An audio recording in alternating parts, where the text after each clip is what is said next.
অবশ্যই স্ট্রাইকে জিঙ্কু থাকবেন এবং সঙ্গ দেওয়ার জন্য জিতকে নিয়ে আসা হয়েছে। নির্ধারিত 5 ওভার থেকে যদি বলতে হয় লক্ষ্যমাত্রা 5 ওভার থেকে, ওখানে কিন্তু টার্গেট রয়েছে 51-এর।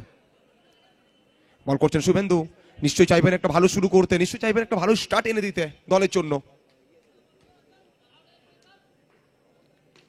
অনবদ্য একটা শট, চমৎকার টাইমিং এবং কোথাও না কোথাও সঙ্গে সঙ্গে এক্সিলেন্ট পাওয়ারটাও কিন্তু ওখানে জেনারেট করলেন এবং সব মিলিয়ে বাউন্ডারিটা আসবে।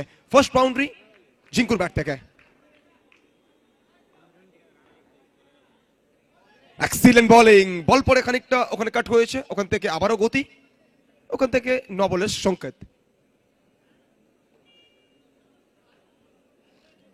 প্রত্যেকটা এক্সট্রা রান এখান থেকে কিন্তু বলতে পারি fielding team red rose young Bengal ক্লাবকে অনেকটা ব্যাকফুটে রাখবে।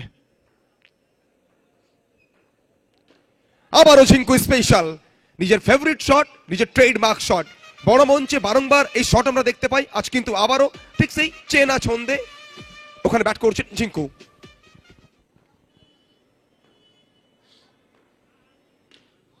ঝিঙ্কু ঝিঙ্কু ঝিঙ্কু, তো পরপর 3টে বল, 3টে নান্দনিক শট, নয়ন অভিনাম বাউন্ডারি, অনিন্দ সুন্দর বাউন্ডারি, অতুলনীয় বাউন্ডারি।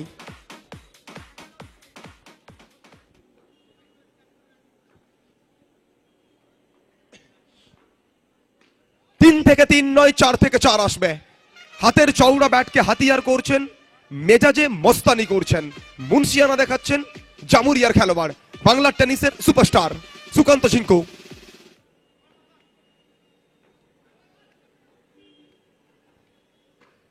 আবারও ওখান থেকে অ্যানাদার টেরিফিক শট।